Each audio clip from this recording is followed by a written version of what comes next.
the wrong button. Now I've hit the right button. Welcome to the Morning Hookah Show, the show that is all about hookah and the morning, and the more that we talk about it, the industry, the hookah, the products, the people that make it, and the people that use it. This is a show all about hookah in the morning every 10 a.m. Central Standard Time on Saturday right here on youtube.com/morninghookah with a new topic, a new guest, and new fun to be had. I am the host of this adventure, Matt. I've been smoking hookah for over 10 years, working in the industry as a reviewer, product taster, personality, host of the Russian-based hookah battle over at Hookah Expo Worldwide 4.5 and other online events as well. And joining me today is a very special guest. I can't tell you how excited I am to be having this person on as my guest, because it's somebody that I've talked to multiple times, always had a very fun conversation with, and to finally have him here on the show to be talking about what he knows best is going to be an absolutely fantastic time. So this week, I am very glad to introduce our special guest, Daniel from Shaman Coals. Very thankful to have you join me this week. Sometimes coals are not usually the most sexy part of a hookah, but I think that Shaman has done this amazing job of making coals very sexy in the way that you market them and all the different things that you do, including the different sizes of the coals that you produce. Thank you, Daniel, for joining me today. How are you, and what are you up to, my man?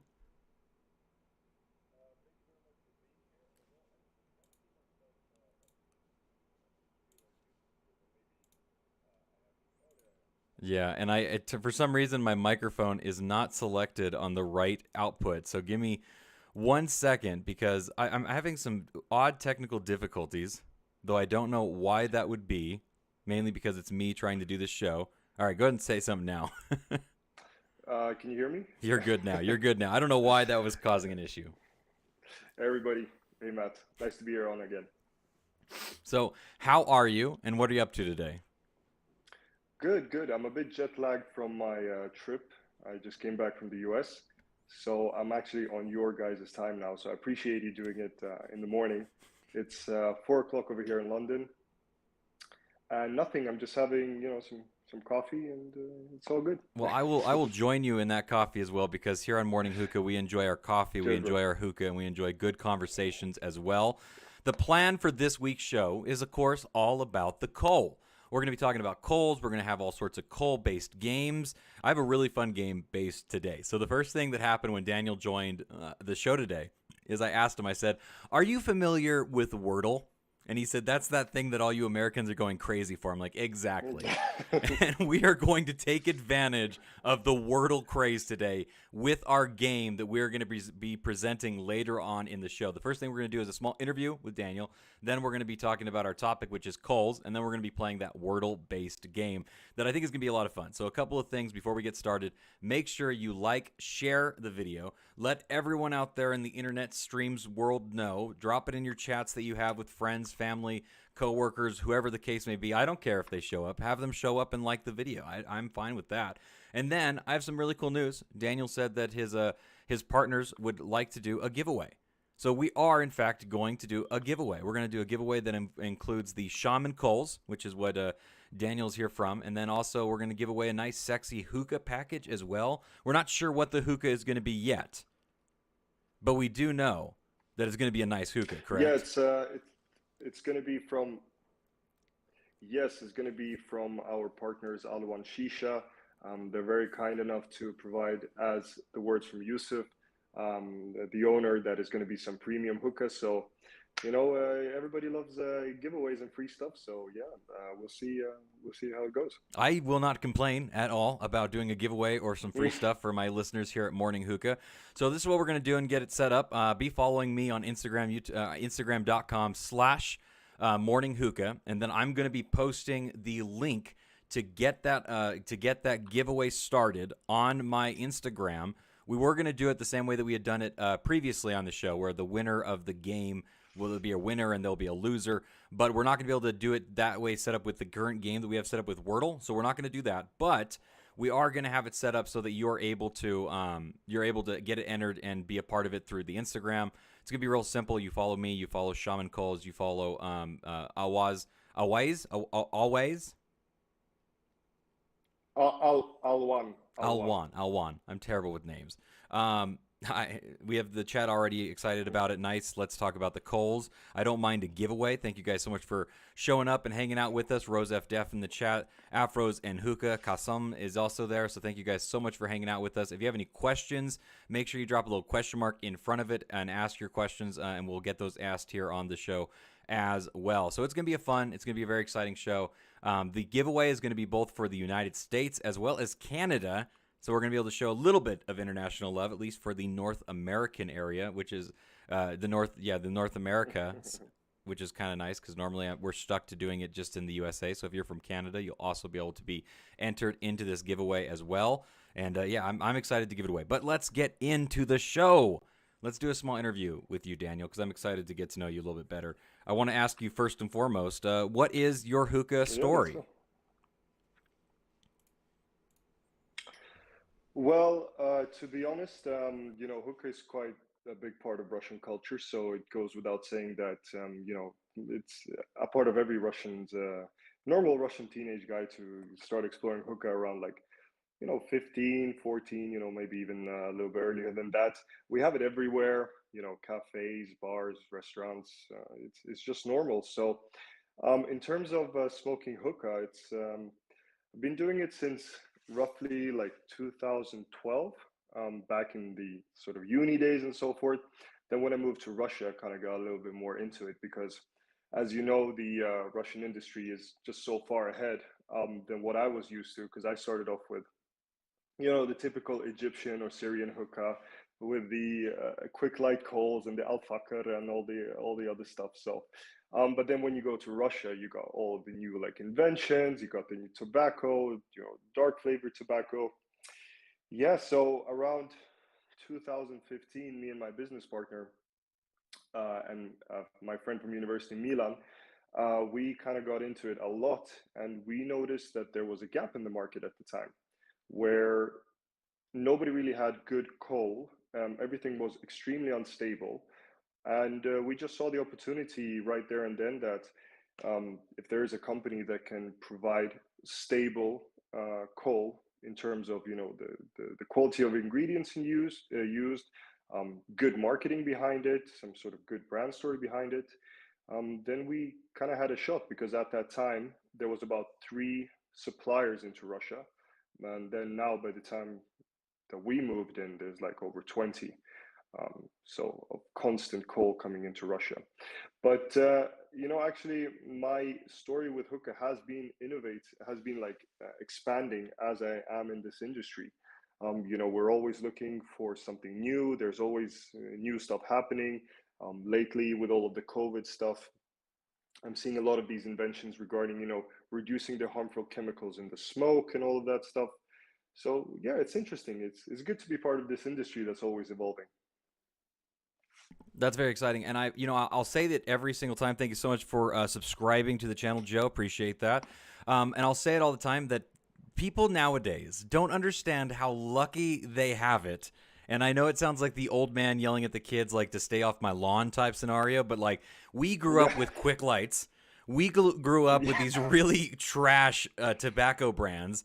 Not that AF is, that was one of the good ones in the bunch of stuff that we had to smoke. But like I used to have like a gas station, is what we would call it, gas station shisha.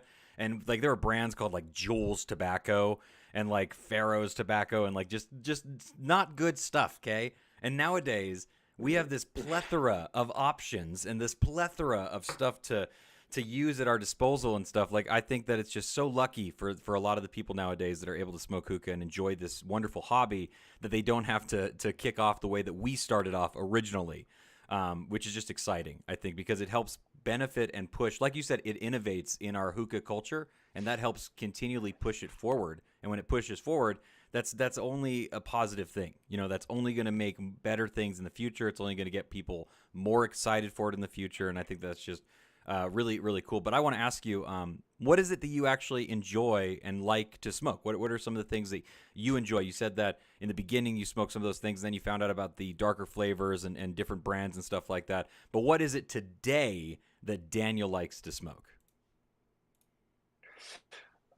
Me, I'm a big fan of the brand Satir.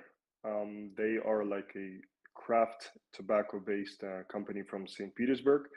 They do a lot of crazy flavors, but one of my favorite stuff is the thing called California Cola that they do. It's like the perfect taste of like cola. And the cool thing about Satira is that they don't just like focus on the first 20, 30 minutes of flavors. They try to also go for the aftertaste.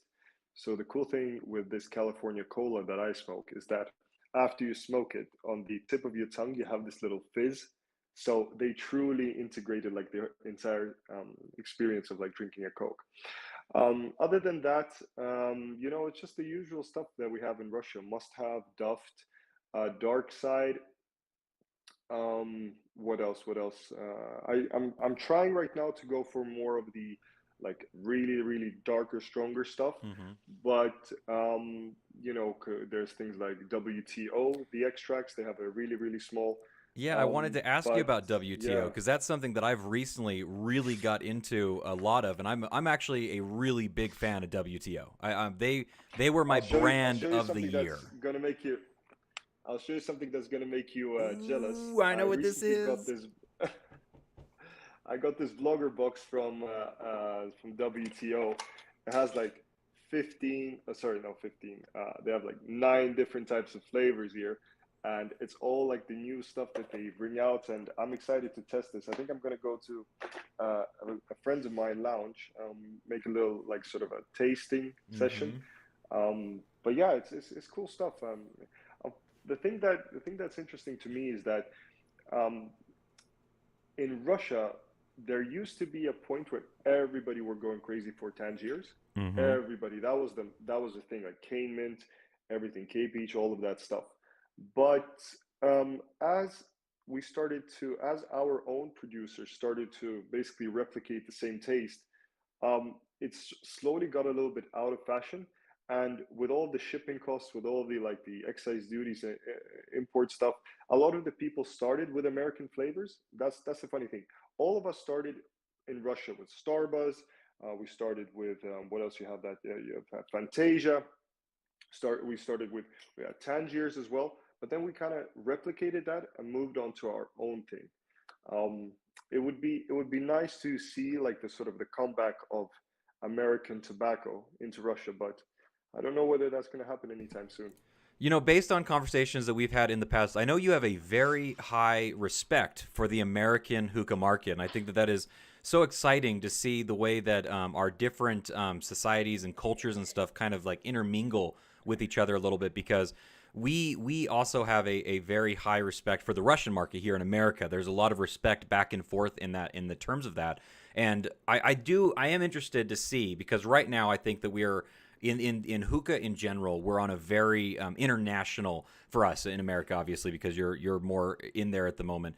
But for us, we're excited for the must have. We're excited for the Duft. We're excited for Dark Side Still, Element, WTO, all those things. They're bringing this next level of excitement. And it does seem like the American manufacturers are trying to do some exciting things. Al Fakr, which is Mhm. obviously based out of Dubai and stuff like that, is more normally thought of as an American company and stuff like that because of how hard they hit here in the American market and stuff. Tangiers is our boutique American brand. Tangiers is our must-have or our Duft and stuff like that. They're just Yeah. so widely known all over the world and stuff. I would be very excited for Tangiers to make another run in the international market because I think that they're one of our more um, exciting manufacturers. Their tobaccos, their flavors, their buzz, the way that you use their tobacco and stuff, they're definitely very exciting. And I think that we have a couple others in America that are steadily trying to step up to that. Fumari, I think, is doing a really interesting job right now. They're bringing on their dark leaf tobacco. Mhm. They're doing some different things and exciting things with their flavorings and stuff like that. It would definitely be exciting to see the innovation of the tobacco market in America definitely try to level up Mhm. again and make its way over to the international level, I think. What are some of the flavors that you remember smoking from Tangiers that you used to enjoy a lot? I mean, they're just the usual cane mint Mm-hmm. stuff from Fumari. I used to smoke a lot of mint stuff because that where I live, that's like the only in Camden here in London. That's like the only thing we could find. Mm-hmm. There wasn't much like Yeah, again, back in the days, there wasn't much options. You either had double apple, grape mint, or you had something with mint. And it was Yeah. okay. It lasted, it did the job. Yeah, exactly, Um, exactly. as soon as I moved to Russia, all of that stuff, it was either contraband, so you didn't really know whether um, what you were smoking was legit or not, or it was super expensive because it's imported tobacco from America. So it would be a price like three times higher than something local. So it didn't really make much sense to continue with like that stuff when you have alternatives available for much cheaper, and then what turned out to be much more flavorsome, enjoyable um, tastes, so to speak. That's exciting. I find it interesting how popular a flavor cola is. It seems like cola is so popular for so many different reasons for a lot of people and stuff. I understand it. I think cola is a good flavor. I've never had like a blow my mind type of cola flavor. The only one that I really like personally is Mexi-Cola from Azor. I think Azor hits their cola Mm, flavors out of the park because they have this very nice like creamy background to it, almost like a cream soda in some ways and stuff. But mm. it's always interesting to me how many people really enjoy cola flavors. I think that's really cool. I want to ask you, how do you like to smoke? Do you like to smoke really hot, super buzzy? Do you like to try new things? Are you kind of a classic smoker and just kind of stick to the older type stuff? Or how is it that you enjoy smoking? I mean, yeah, as part of the business, it comes. You try a lot of stuff. Me personally, I'm trying to go a little bit lighter tobacco. That's sort of the trend that I'm noticing in Russia, that everybody's going lighter. About 2, 3 years ago, everything had to be super strong. Everything had to be like extremely, hard. You had to get yeah, what's that, nicotine heat hits immediately. Now everybody's going like a little bit slower, a little bit lighter. Um, so we always try to develop our product around the tobacco, because at the end of the day, like, we're trying to create a product which people are not going to notice, right? Because coal, as you said, it's not the sexy thing. What people want to focus on is on the tobacco.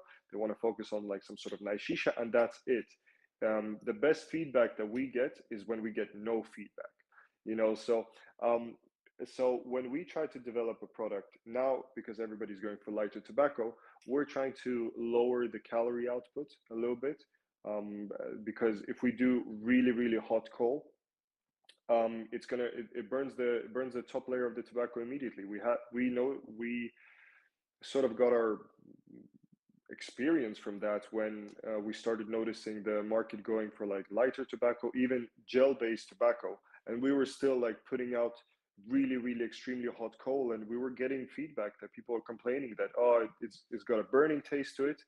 But in fact, it wasn't the fact that our charcoal gave a taste. It was just the fact that our charcoal was so hot that it was burning the people's tobacco immediately. So yeah, so we try to work around that, and yeah, to answer your question, a little bit lighter stuff. When I'm around people or when I have guests over, I try to experiment different types of tobacco and stuff. But when I'm at home, I just don't. Very lazy approach to it. Just put on something light and just go ahead. Yeah, when I'm all by myself and it's just like I need to put something in my bowl and I just smoke, I just do my classic Tangier's Static Starlight.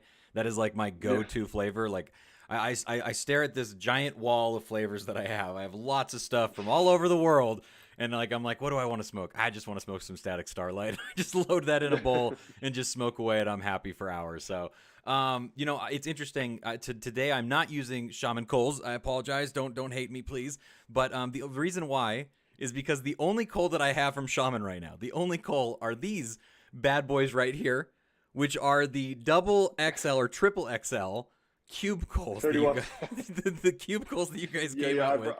Yes. These ones, yeah. Yeah, these things are ginormous. I should have brought a coal with me to compare it to, but you guys don't understand just how big this coal is. And there was no way that I was planning on smoking for the next 8 hours, so I did not want to use this coal right now. They are fantastic coals. I love You know, Shaman we did a coals. we did a 50. We did a 51 millimeter. No, I did not know you did that. I'm not I'll surprised. send you. I'll send you the picture.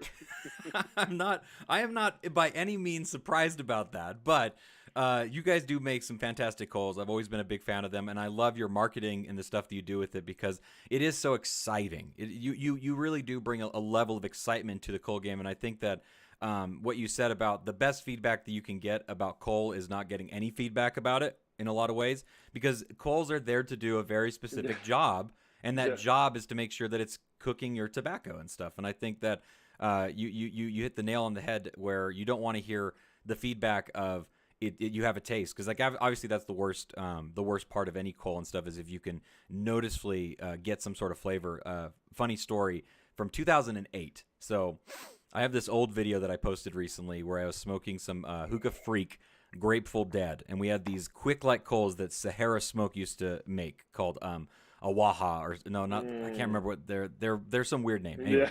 Anyways, they were quick light coal, and we're smoking the flavor, and we're doing the video review for it. And we all three of us that are in the video, we start commenting about this flavor that we're tasting inside of the tobacco. We're like, oh, it's some sort of like oaky taste. Like we couldn't like distinguish the fact that it was the coal that was giving a flavor into our session at the time, because we were too new at the time, 2008. I didn't know what the hell I was doing in 2008 when it came to hookah and stuff like that. This quick light coal was just destroying our session, and we had no idea about it at all. But I want to ask you, tell us a little bit about Shaman coals. Tell us what you would like us to know about Shaman. Well, we recently actually did a full magazine cover for Shisha Alliance. It's this European big lobby group that talks about the shisha and tries to put forward all the good stuff about the culture. We actually talk a lot about it there. But I mean, in short, what we try to do, as I said, our philosophy is that we just try to do a good product that nobody notices, right? You're supposed to buy it. It's supposed to burn good. It's supposed to last you, throughout your entire session, and that's pretty much it.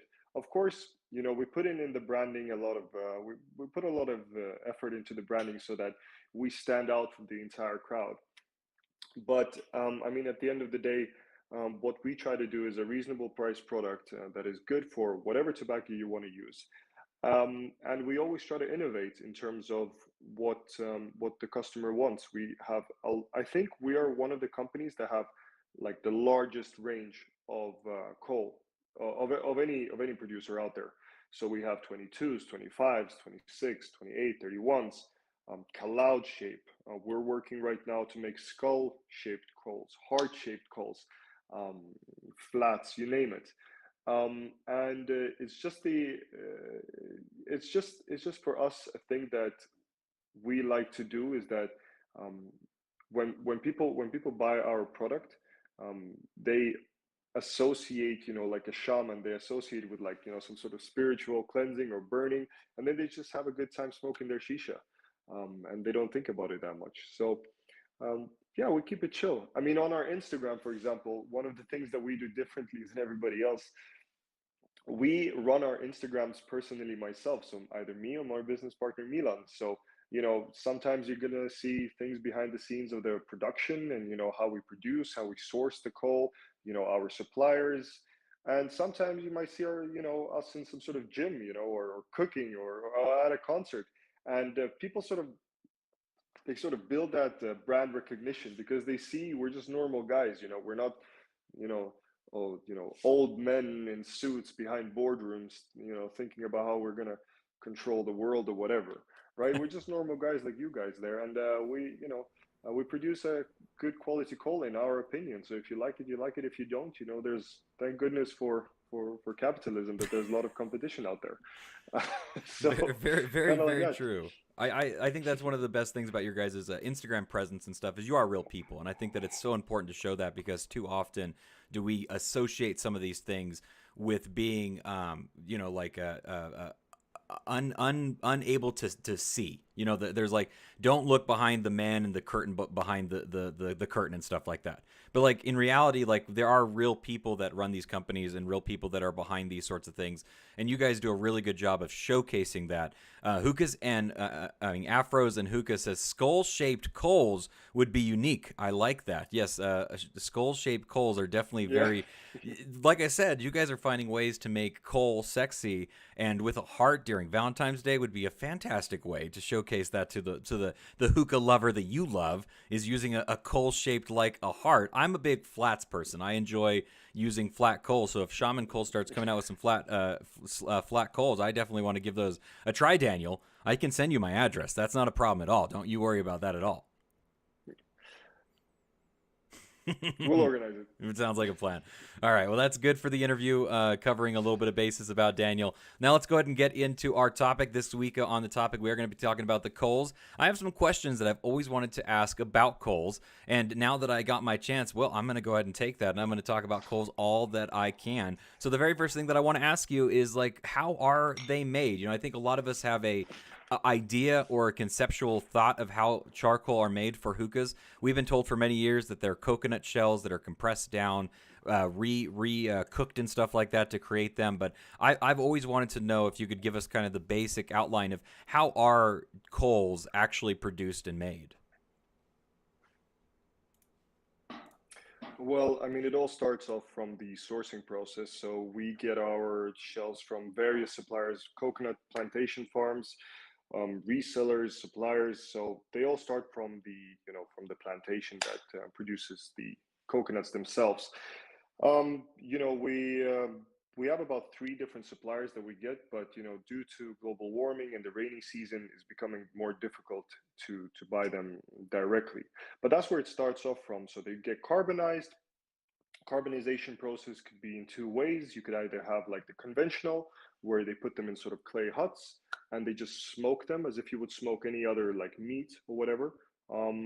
Or you have the more innovative ways where they use, for example, a method of pyrolysis. So that's more like intense a process of carbonizing the shells themselves.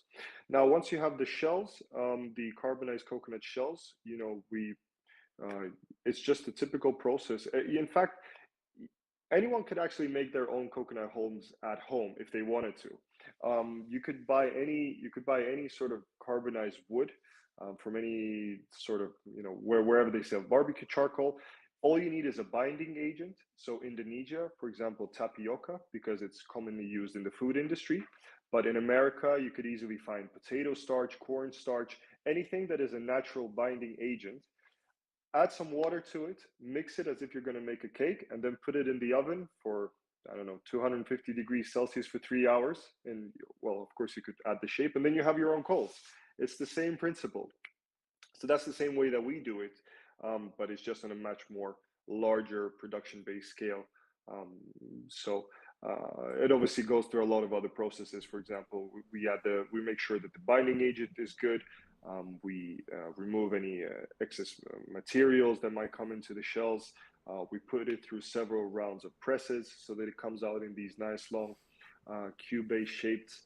And one thing that we do a little bit differently from everybody else is that we increase the cooling period of our coal.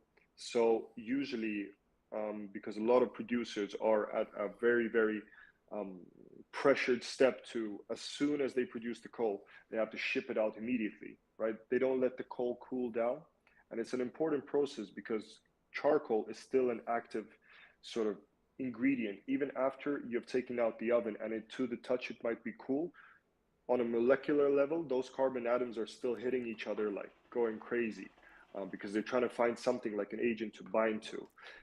That's one of the reasons, by the way, why ships or containers usually burn at sea, because they don't follow the correct procedure where after the cooling period, they sort of just pack them immediately into boxes and then ship it out. We increase our cooling period for about 7 days for every batch.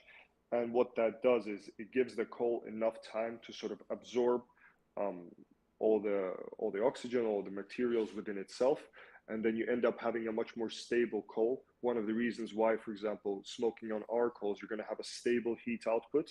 You're not going to have these big fluctuations in heat, whereas in the beginning it's going to be about, I don't know, 650 degrees Celsius, and then it drops down about, to about 400 after 15 minutes.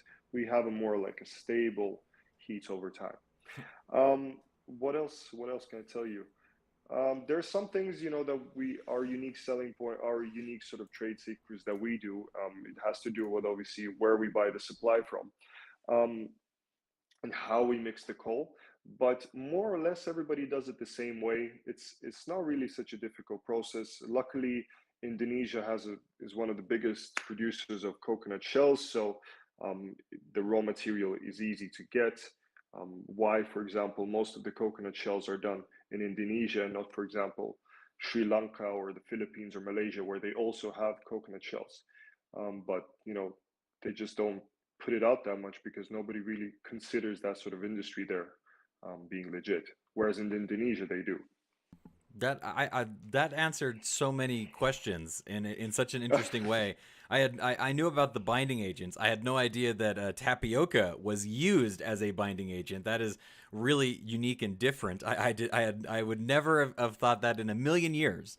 I'm definitely not going to try to make coals at home, and I think I almost should say like don't do that at home. Do not put all that raw material inside of your oven and cook it for 3 hours. Your home will probably smell really bad, and you might. I don't know if you would ruin your oven, but I would definitely be hesitant to use it for other things after you do that. It's cool to know that I could do it, but I probably will never take the risk of doing it myself. But that would definitely be something. I've tried to make my own tobacco, and this is the biggest reason why I'll never try to make my own charcoal. Is I've been trying to make my own tobacco for many years since I very first tried tobacco and hookah in general. I was like, I can do this. I'll make my own flavors. And every time I've ever done it, it's always come out tasting like crap. Every single time. I have never made a good batch of my own tobacco. So I'm definitely not going to try to make my own batch of charcoal. I will leave that to the professionals and only buy my charcoal. I was interested, and I didn't have any off the top of my head, but I thought it would be a fun thing if you could tell us any myths about charcoal that would maybe help with people that have heard things about charcoal for many years and stuff that are myths that aren't actually true. One of the things that I've always Oh, I have heard. a good one. Okay, I Oh, want to hear what you have to say, and then I'll ask if it's not the one that I'm thinking of. So tell me, I what are have some this. myths about charcoal? I have this. Okay, I have this difficulty with one specific member in the community in a specific group on Facebook. I think I've been kicked out of it, but then taken back in it again because I wrote a real big article about it that the ash color of the coal has, I'm not going to swear, has nothing to do with like Nothing to fucking do with anything. it. You're good to swear. Don't you worry about it. I know exactly what you're talking about. Ash color doesn't mean a fucking thing. I go into detail because I took photos. I've showed like five different types of shades of ash that has nothing because people till this day, and why I had a little bit of an argument with him because after he read my article, he went to like a 2 hour he went to like a 2 hour rant why I was wrong, like criticizing my English and stuff like that. Like, okay, like, yeah, English is one of the five languages that I speak, but whatever. But yeah, that's like, for example, there's this myth that brown ash, right, tastes better with like Arabic based flavored tobacco. Like, like, or like white ash white ash means that they put wood into the charcoal, and the white ash, has more like chemicals in it and stuff like that. It's like people still talk about this stuff. That's definitely one of the biggest myths about the fact that like the ash color affects the performance of the shisha. I'll tell you, like, in short, ash color for 99.9% of the part is just a factor of the minerals in the soil in which the coconut plant, in which the coconut palm tree was was was born. You have, for example, in the north of Indonesia, in the Kalimantan area, where you have a lot of volcanic-based activities, there is a lot more calcium in the soil because that's one of the things that it's just one of the ways that the soil is there. And guess what? When the coconuts come out there, the ash, it's white because calcium like is a natural whitener. You have on the southeast, or whatever, like on the islands of Sulawesi, you have soil which has a lot of bromine in it, or bromide. I don't know what the technical name for it, but it's also just one of those natural elements that you have in the soil, and the ash comes out more like red brownish because bromine is that color. Um, And for people, we've had this issue when we first entered the market, saying that, oh, Shaman is just like chemicals because it has like gray ash and it's not going to taste good with our American tobacco. I was thinking, guys, like like how can you think this way? It's obviously our part, it's obviously our responsibility to educate people, but then when you have like people in sort of communities sort of spreading their own like ideas about how it is and telling people to think a certain way, people do get this sort of misconception that they buy a perfectly normal batch of coal. It doesn't have to be Shaman, it can be any. They buy a perfectly normal batch of coal, and after they smoke it, it's going to be brown ash. And all of a sudden, they're going to think, oh, this was horrible. I might be sick. Or they're going to smoke some ash, which is like white colored, and they're going to think that there's like bleaching agents in them. So it's, that's definitely one of the myths that gets me riled up because I hear it so often, especially the fact that we know about this so well because we work on 5 continents. So we practically, or how many continents are there on Earth? Seven, six? Seven, I think. Seven. So we work on 6 continents. The only continent that we're not on is Antarctica, and we work with all customers: Saudi Arabia, Brazil, Japan, Russia, Europe.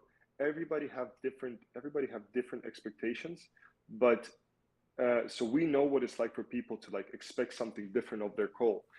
um but yeah, for sure, like that's one of the biggest myths. I suppose the other myths that I've heard of is that if you burn the charcoal will cause excess carbon monoxide, and that by burning in a room you're gonna you're gonna get carbon monoxide and just die, from If from you have like like a burning. no Of course it's ventilation type room or something. Yeah, of Yeah. course it's recommended of course it's recommended to ventilate, Yeah. your room, but the amount of carbon monoxide that's going to come out potentially out of the coal to give you some sort of lethal effect is like nothing. You have to be burning several, like hundreds of kilograms at the same time in a closed room, in like a vacuum sealed room, Just having your in whole order to body feel just hover anything. overneath the fifth burner and stuff, just like, give me that carbon. I mean, yeah, you could light a bunch of candles at the same time, like dozen, like hundreds and thousands of candles, and you'll also get the same effect because the oxygen is coming out of the room.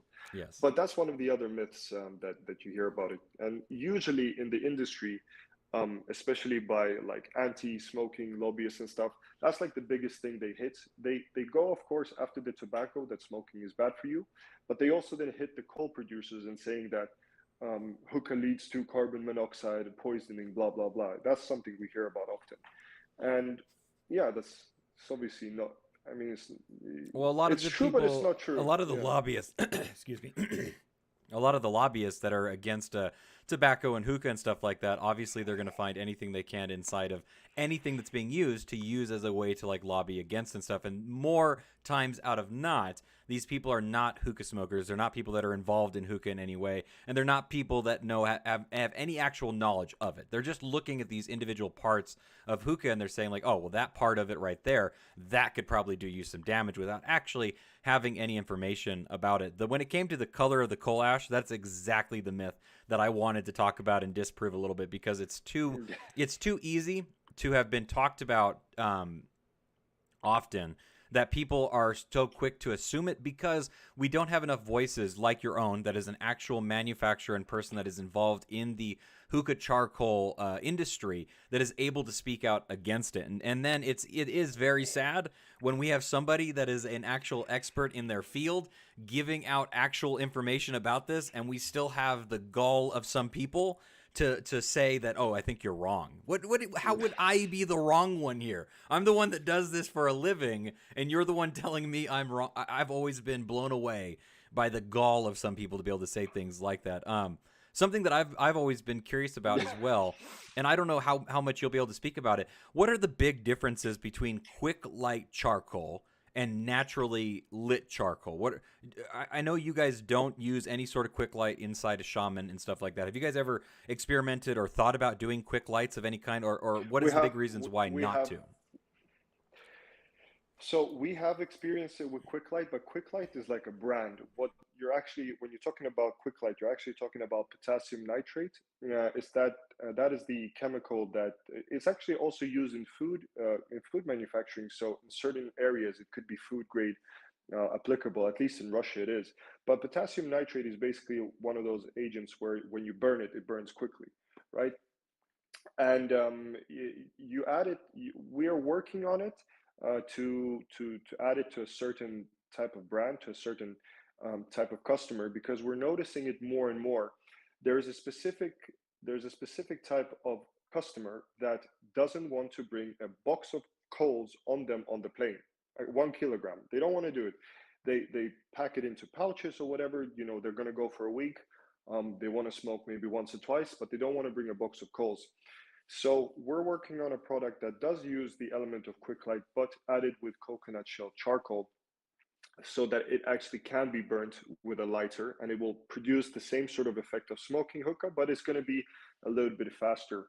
Um, Definitely is not going to include any of the harmful chemicals that you notice in quick lights, like I don't know what the specific name I is think in English, sulfur but is it's used in it. so yeah, Yeah. sulfur is one of those agents that burns really quickly and it's not good for you. Um, and Yeah, the difference, I suppose, between quick light charcoal and natural charcoal is that natural charcoal, well, the ones that do it truthfully to the word, they don't use any chemicals at all. If you have a good base, if you have a good science team and engineers behind your product, you do not need to add any chemicals in order to make your product good. Because at the end of the day, good coconut coal, naturals as it should only be consisting of two things: um, a binding agent, sorry, three things: binding agent, water, and the raw materials. So whether that's coconut shell or some sort of other wood-based, material. In Ukraine, for example, they use walnut shells, which is also possible to do. Any type of shell that can be carbonized is possible. In Turkey, they're experiencing with hazelnut, hazelnut-based charcoal, because Turkey is one of the biggest producer of hazelnuts. Most of the Nutella that comes in the world comes from Turkey. So they have a huge byproduct of hazelnut shells. So they use that. And again, we tried hazelnuts as well, and it produces the exact same effect. Obviously, not as good as coconuts, because hazelnut and other sort of oil based nuts have a lot of inherent oil in them. So it produces more ash, it produces more smell. But nevertheless, any normal natural charcoal shouldn't have more than three ingredients in them, and that's the main difference between quick lights and natural coal. What is interesting to me, though, Hmm. and you will have to explain this to me: why in 2022 does big companies like Fumari and Tangiers still promote the use of silver tabs You know in what? their tobacco? That doesn't make sense, because that I've written about that as well. That is quick light. That is completely chemical based Yes. silver aluminum foil. That stuff is not good for you if you smoke that. You know, Why is this, Matt? this is so interesting, and I'm glad that I could hopefully give a little bit of information to the Cult Man, who's giving me so much great information. By the way, the chat is really loving the conversation. Somebody in the chat says, "Great question. I use them for convenience, just for video purposes and for entertaining parties." Afros and Hookah. He has his own YouTube channel here on YouTube as well, Afros and Hookah. Go and check them out. They do a very good job. Very entertaining to watch, and I've told them for a little while. I said, "Hey, you definitely need to get yourself some natural charcoal, because not just because they're quote unquote better, but because I think they give a better session in a general sense." Thank you so much for stopping by, Stefan. He says, "I'm early or I am late, Stefan. I'm just glad that you're here, so don't worry about it at all." Dr. Hookah stopping by and saying hello. When it comes to silver tab charcoal, comparatively to something like a quick light charcoal, they are in the same family of being a faster lit charcoal. They do have silver. I'm not sure the exact component that's used in it. I don't know that for sure. But it is a coal that is an extremely low heat coal. That is the biggest reason why Tangier still promotes them to this day. They have their own branding of charcoal called Silver Tab charcoal. Tangiers, I think they just call them Tangiers coal. But they're an extremely low heat charcoal, very, very low heat. And they're so much for the idea of burning or not burning, but cooking the tobacco for an extended period of time at an extremely low heat for that extreme for those long segments of time. That's why they still push those silver tabs even to this day. I don't understand it. I've never been a big fan of it. I've used them before. I've tried to do it the Tangier's way, as they would say. But to me, it's just the benefit of smoking for 36 hours has never been the thing that I was most excited for when it came to using Tangier's tobacco. So it's something that I was never interested in doing myself. I truly don't understand it. I wish I had a better answer for you. I'm actually going to be having somebody from Tangier's Tobacco on the show in I think it's either next week or maybe 2 weeks from now, and I'm going to be asking them more questions about the silver tabs because I am Ask him. genuinely Ask him that interested. question for me because yeah. I want to know. I absolutely want to know. Awan Shisha is in the chat right now. Awan Shisha is actually going to be partnering up with us here at Morning Hookah to give away a very exciting hookah and a box of Shaman coals as well. For you to get the information to win that hookah and for those coals, all you have to be doing is following me on Instagram, instagram.com/morninghookah. Head on over there and follow me. I'll be putting up the information on how you can enter into that contest to win yourself a exclusive, beautiful hookah. I'm putting all the pressure on you right now, Joe. Okay, I'm telling everyone this is going to be a very, very nice hookah. So I'm saying that so that it has to be a very, very nice hookah. See what I'm doing? I'm doing that for you. And I'm going to be, and they're also going to be doing a box of Shaman coals, which is obviously already good quality. But follow me on Instagram. We'll set up a giveaway raffle through there so that you'll be able to enter onto it, and it'll be nice, simple, and we'll get it all worked out there. But it's going to be for the United States as well for Canada as well.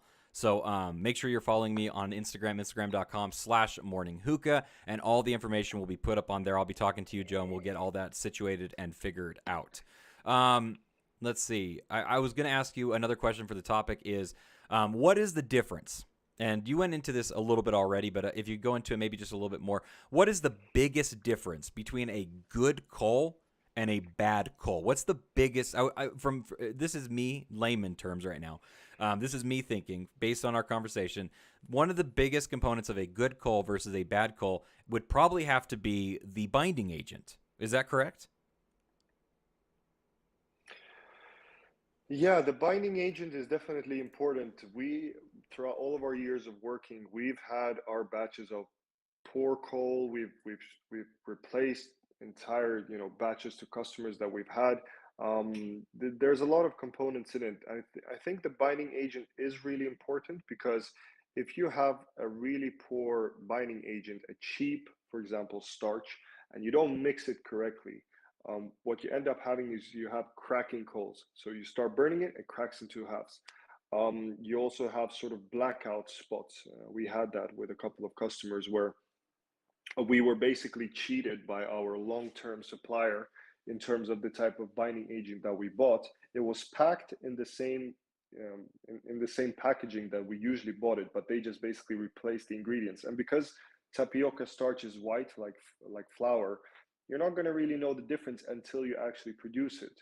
So a lot of we've had that issue as well. I think the main difference between good coal and bad coals, I think when you start smoking and your coal immediately dies, that just shows, like, immediately sort of blacks out, just turns to black.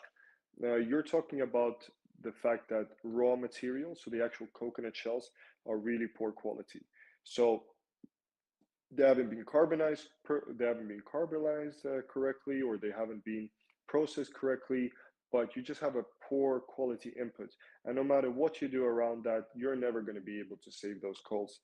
um, and we've had that issue as well. We're honest about it. I'm not going to claim that we've never had an issue with any of our batches, or that we haven't had our fair share of troubles. We have had that. But that's sort of one of the things for me that's sad, when you smoke shisha and you have to constantly keep changing the coals because they die out in 10 minutes. Good coals, look, um, a lot of people, especially in Europe, they focus on the aesthetic qualities of it. So they want to make sure that the coal is like a perfect shape, like a Rubik's cube, that it has 90-degree angles, not a single hairline crack.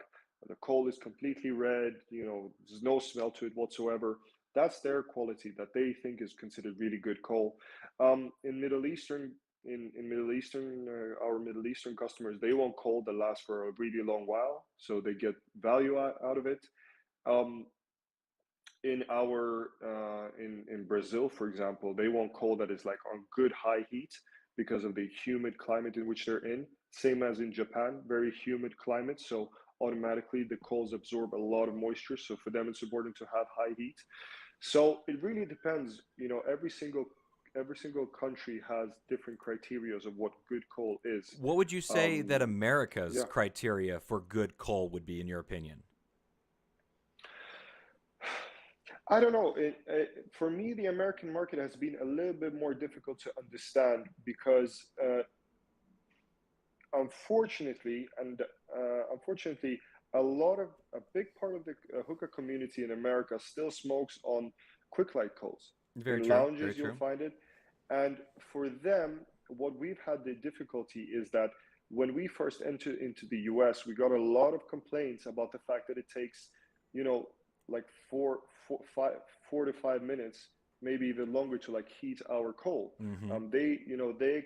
What they usually expect is that you put it on the electric coil, and it's done like this. You flip it over and you go quickly, quickly, quickly.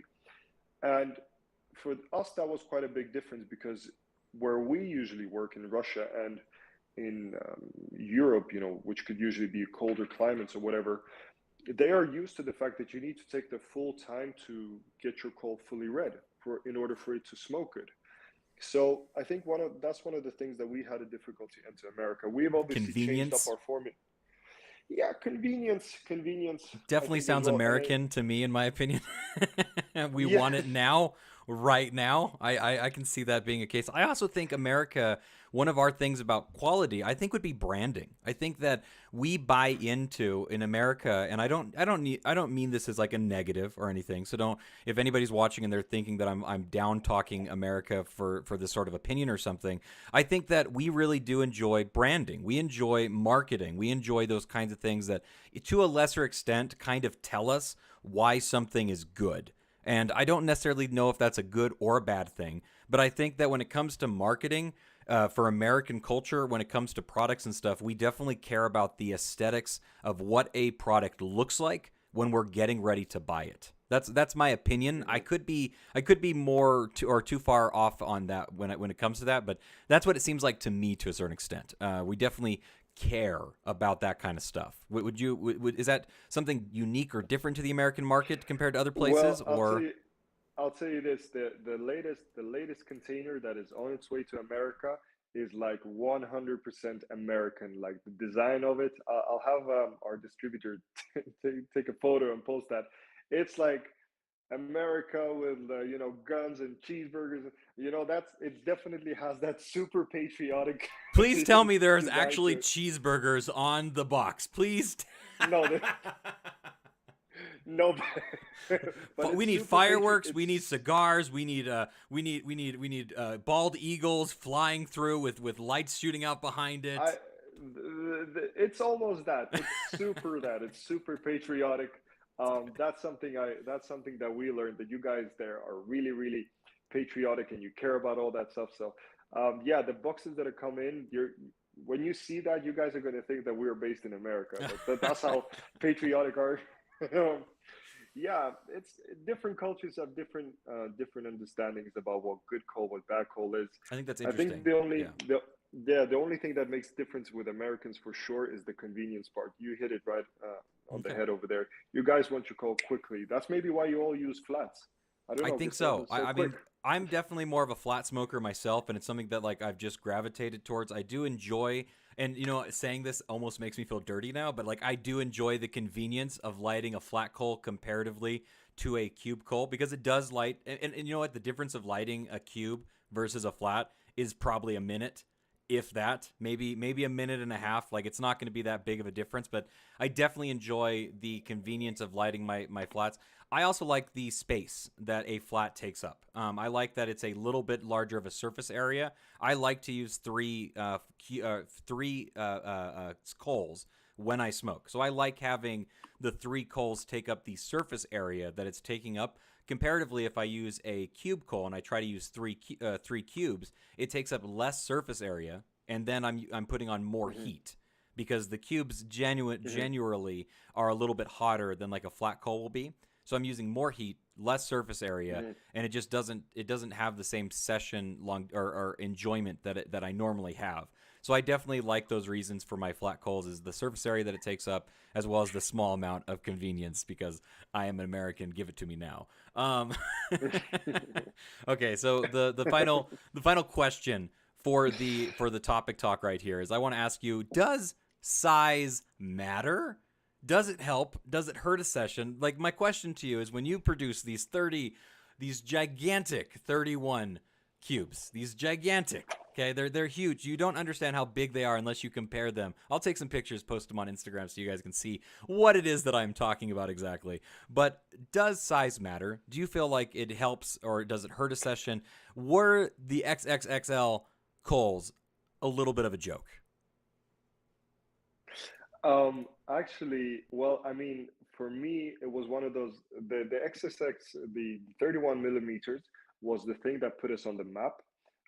Because I was super like, I had this vision that we have to do something that doesn't exist in the industry at all. So everybody's smoking 22s, 25s, 26s. So I told Milan that I don't care what we got to do. We have to produce a size that is bigger than everybody else. And yeah, it has a little bit of that sort of, I don't know, some sort of Freudian ambitions, you know, you try to prove everybody wrong. But yeah, for sure, when we produced it, we found that we were actually trying to make 29 at the time, 30 millimeter coal, but consistently the output came out as 31 millimeters. So we just said, okay, whatever, we'll just produce this 31. At that time, this was like 2018, I think, 2018, we produced it. This was like, this was the shit, you know. Everybody were trying to figure out how to use it. I'll be honest, we had no idea how it's going to be utilized. A lot of people, about 50%, because we launched it first in Russia, about 50% it worked. 50% of people just didn't understand how to work around it, because either they couldn't work it in the calout, it couldn't fit into the calout, and the other part thought it was really convenient because they would put one coal cube inside a cloud, close it, and it would last them the entire session. Nowadays, it's actually one of our a really, really popular size that's going into our Spanish customers, because they're smoking outside. They like they're starting to smoke more darker stuff. They're using our 31s on the bachas, so the chimneys that they have the open space. So they like that. And yeah, in terms of like size matters, like economically speaking, you could the 1 kilogram of 31 mms are going to last you more hookah sessions than, for example, like your flats, right? Especially if you're smoking darker stuff, heavier stuff. But for some super light tobacco, I wouldn't personally recommend it, because it has had such a high heat output. As soon as you start using it, you're just going to burn the top layer of your tobacco. So I mean, yeah, size does matter, but it depends on what you're using it for. That is the age old answer to that age old question. They're definitely unique, and I remember, like, they definitely have like a starting point in my head. I remember when the 31s came out. I remember when they took over the internet for a little while when it came to charcoal, and I remember the excitement about them. I remember some people in the Facebook groups that were very excited when they came out and were making big deals about it. I thought that, I still to this day, I have a box of them. I'll be honest, I very rarely use them. They are my true backup coal. They are the coal that I only use if I have no other coal left. And I pack very specifically to it. I underpack very heavily so that I'm not burning anything. And I kind of make sure that I have a very long time to smoke, because I'm somebody that usually smokes for roughly an hour, hour and a half, and if my coals are done, good. If they're not done, then I don't really worry about it too much. But like this is a coal that I can't walk away from if it's still going because I don't know if it's going to set my house on fire. So I have to be kind of careful for that. But yeah, they're definitely unique. They're definitely unique. That is the best way to say it, in my opinion. That is gonna do it for our topic I'm and gonna our. send you a picture of. I was gonna say I'm gonna send you a picture of our 51 millimeter Please do. charcoal. Like if you thought the 31s were big, if you thought the 31s were big, yeah, you should see the 51. I don't even know if I have a bowl that will fit. I would need to use my biggest bowl. Oh my gosh, I couldn't even imagine. We have a question from the chat. What do you think of Lotus cut coals? What's your opinion on them? I think that if you're a Lotus smoker, they're great. I personally am not a Lotus smoker, so they've never been anything exciting for me personally. But I do think that they have a good place in the market to exist and stuff. You guys also create a Lotus cut coal, correct? Lotus cut is the one for cloud shapes, right? Cloud, yes, cloud. It's like a it's like yeah. So we called it the clouds. Yeah, we do it. We do it for specific markets. We in Israel. That's a really popular one. We're also bringing it back to Russia. The problem was with the lotus cuts or cloud shape, as you say it, is that uh, there isn't. It's really difficult to make the perfect size Mm-hmm. of cloud shape that will fit everything because everybody expects it to fit into their specific cloud, which is most likely a Chinese fake that they bought from AliExpress or Amazon, and nobody. So it's difficult to work around that because we recently supplied a whole container of clouds to Israel, and our distributor, he's laughing about it because he's getting calls from like dozens of people that are all complaining like, oh, this shape is not big enough. This shape is too big. It's not fitting. I can't fit them nicely, perfectly, evenly. And they all have this like different fakes. So it's a funny shape. It works if you have the original setup. If you have some sort of Chinese fake cloud, good luck. We don't know whether it's going to fit. It's going to be too big, too small. It's a good shape, but I prefer the cubes. And there you go. There you go. And here's the thing: is your cubes are going to work if you have a fake or not a fake. So you might as well just use the cubes in Yeah. general. Yeah, I think that they do have a place in the marketplace, but I don't think that they are by any stretch a necessity or needed because you can use other things as well. All right, so that's going to do it for the interview and for the questions and the topic talk. Now we're going to go ahead and move on over to this game that I have prepared. All right, so here we go. Let me go ahead and switch over to this image right now. Okay, so let me ask you, Daniel, are you familiar with the game craze that is taking over the U.S., which is called Wordle? Are you familiar with that? Yeah, I heard you guys are going crazy over there about this game. We really like our words, and we're really excited about Wordle. So this is what I've done. I have created a hookah-based Wordle. Now, the way Wordle works, if you don't know, is you have to guess what the word is in X amount of guesses. This word, I've created some custom Wordles. This word is a 4-letter word. So, like, I'm just going to throw in a word real quick, like, I don't know, shit, I guess. Oh, whoops, let me type in the spot where I need to. Shit, that's 4 letters, right? So all 4 of those letters were incorrect, all right? All 4 of those letters were incorrect. That means that there's no S, there's no H, there's no I, there's no T inside of this word, all right? That means that you have 5 guesses now to guess what this word might be. If you get the word correctly, you get a point, and good for you, gold star. If you don't get the word correct, that means you don't get a point, and no gold star for you. So I have 4 of these custom Wordles set up for you, Daniel. So this is the first one. So you're going to just give me words that you think could possibly fit in here. They are all hookah based. So what is your first guess? Topic of discussion, coal. COAL. COAL. Let's see if this is the correct word. That is correct. Congratulations. You have got it. Does this make sense to you? Are we good? Yeah, we're good. We're good. Okay. So now we're going to move on. Let's see. Which one do I want to do? I want to move on to this one. I'm pretty sure I remember. Okay, I remember what this one is. All right, all right. So, I made a few, and I was trying to figure out how to make sure they were all the good ones to use and stuff. So, this is your next Wordle. There is one, two, three, four, five, 6 letters in this word. There are 6 letters in this word. What is your first guess? 6 letters. So, shisha. Let's try shisha. That's incorrect, but we have learned Ooh. something about this. There is an H, there may be 2 H's, and there is an So A. hookah. Let's try hookah. That's correct. We did it. Congratulations. You're on a roll. You're on a roll. Congratulations. All right. These next ones, I think, will be a little bit more difficult. They're a little bit longer. They're a little bit longer. We only have 2 more left. They are longer. This one has 1, 2, 3, 4, 5, 6, 7, 8. This is 8. I did not think this through in the best terms of like words that could also be used. So good luck on this one. There's 8 letters on this Wordle. Uh,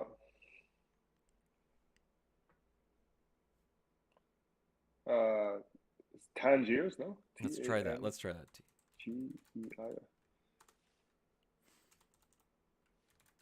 Ooh, Tangri. Oh, whoops. Oh, why can't I spell that? How are you spelling? I'm not spelling Tangiers? correctly. Okay, so Tangiers is not in this lexicon of words, which I thought might have been a minor folly. So let's move over to this one real quick and try something. Did you spell it incorrectly? I don't think I did. But is the word Tangiers? It's supposed to be Tangiers on one of these. Did I misspell it?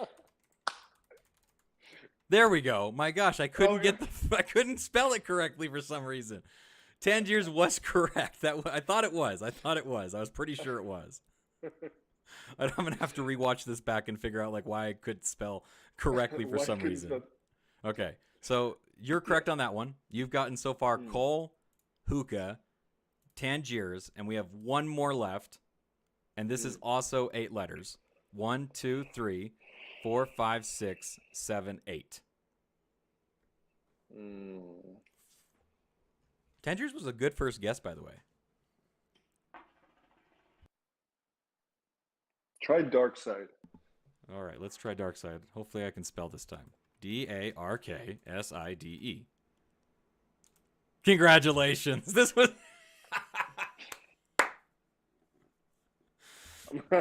Am I the first one to guess it all from the first go? You're a genius. You're a genius. Yeah. I made this game far too easy. I thought this would take up a little bit more time. In fact, you messed up. You couldn't even spell in your own game, no? I couldn't even spell in my own game. That's why I enjoy Wordle, but I'm no good at it, obviously. But it turns out you should start playing Wordle because it looks like you'd be fantastic at it, it turns out. Looks like a lot of fun. I understand now why you guys play it. Well, you know what? This was a lot of fun. If there's any questions inside of the chat that you'd like to ask before the end of the show, go ahead and ask it now. We have a little bit more time remaining. I like to go for a little bit over an hour if possible, and we're at that right now. This has been a really fun time talking with you, Daniel. I guess for the last part of the time that we have to talk for a little while, we can kind of open the floor up and talk for just a little bit about anything that we can think of or talk about. You recently informed me that that Hookah Club Show is not going to be happening this year. This is news to me. I didn't hear about this until we were talking because I'm going to be doing some light traveling myself to Ireland, which I'm really excited about. And I was telling you about that, and I told you that I was hoping to make it to Russia for Hookah Club Show, and you said that this year that it's actually going to be canceled. I didn't hear about this. Do you have? So it's not 100. It's not Okay. 100% confirmed information, but basically. You can see it right now in the Instagram post on the official exhibitor, the Hookah Club Show Instagram. They're having difficulties. 2 weeks before the event starts, they're now thinking about rescheduling. Basically, from the information that has been presented to me, is that they have not received the go-ahead from the governmental authorities to hold that event. So with the COVID restrictions, there's certain criteria by which you can hold an event. So you're supposed to have a certain amount of people in a certain amount of square space. And all of these sort of criteria have to be gone through and then authorized. Can you hold an event? Can you not hold an event? So as of now, the information that's provided, not only on the governmental websites, the one that shows whether an event is allowed or not, has it been shown that it is cancelled, but on the forum itself, so the actual space that hosts these events, they have also removed it from their list of um, activities. Additionally, I have personally seen how expo stands, which were currently being set up, are now being dismantled. So that's also not a good sign if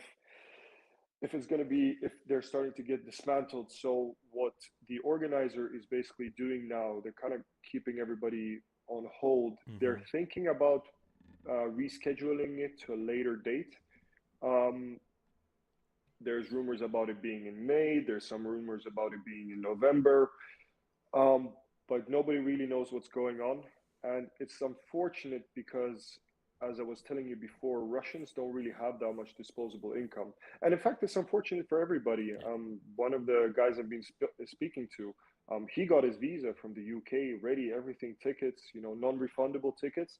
Now that's all up in smoke because if there's no event, I mean, Russia is nice to come visit if you're a foreigner from the outside, but Yeah. I mean, if you're preparing to go like to a concert and the concert get canceled, You just you're lose a gonna little bit of get the pretty angry. luster to go to it, and I know you guys are people that have displayed and exhibited inside of Hookah Club Show before. Many Were you times. planning on doing it this year? So we made the conscious decision as soon as COVID hit Mhm. to not exhibit because me and my business partner we're very very strong beliefs about health and safety, not only for us but for our families, our Yeah. employees. So for as soon as we held it in 2020, like in March when that was our last one that we held. This Hmm. was when the pandemic was just about starting. But we didn't hold it in 2021 because it's an event that's based upon smoking, and Yeah. Yeah. at the end of the day, this is a pulmonary, or what's it called? This is a Respiratory. Yeah. disease that affects respiratory. Sorry, this is a respiratory disease that affects the lungs, and we decided not to hold it as well this year because with the Omicron variant. That's our position. Yeah. We're not judging anybody that wants to hold it or whatever your thoughts about the pandemic is, but that's just our decision. Yeah. And until things clear, we're not going to put anybody at risk. But it is a shame because Hookah Club Show, in my opinion, is the biggest show and the most innovative one out there. um, in 2020, a bunch of you guys from US came, and I think everybody came back with like just completely like minds blown about how the hookah industry truly is. And if it gets rescheduled to a later date and it's 100% confirmed, for sure, I do recommend going there. Currently in Russia, I think you're only allowed to enter if you're vaccinated. So, um, so it would still be like kept at a safe sort of measures. Yeah, yeah, But definitely try to take care of yourself and be as safe yeah, as you're able to and you feel comfortable being, obviously. I think that Hookah Club Show is so very important to hookah culture for so many reasons. It's an international, it's so large, it's the largest stage of hookah, and I think that's very important in this hobby and for the growth of our industry and stuff. When Hookah Expo, the one here in the US, when it got canceled in 2020, it was obviously pretty sad because it's hard to see those things disappear because we're in America, especially because of the way that hookah is treated and the taboo against tobacco and stuff. The very first thought that crosses a lot of our minds is, well, what if we don't ever get a chance to do something like this again? What if this being taken or this being hmm skipped means that we're not going to see it happen in the future? Luckily, we did have it happen in 2021, and everything seemed to be good with it, the way that it went and everything.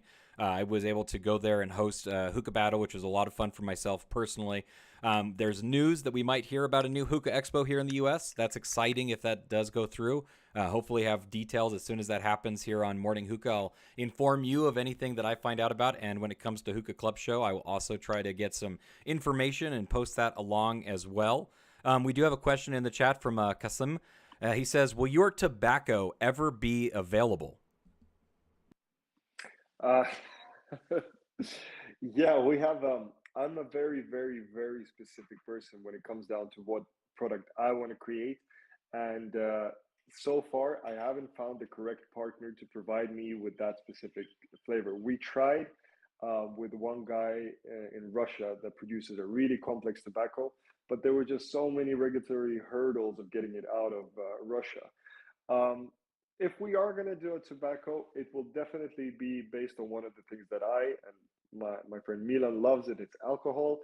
We're thinking tobacco with whiskey, mezcal, tequila, rum, just a line of Shaman tobacco based on alcohol flavors.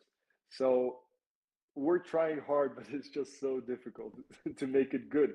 One day we will see Shaman One tobacco. day. That'd be very exciting to see.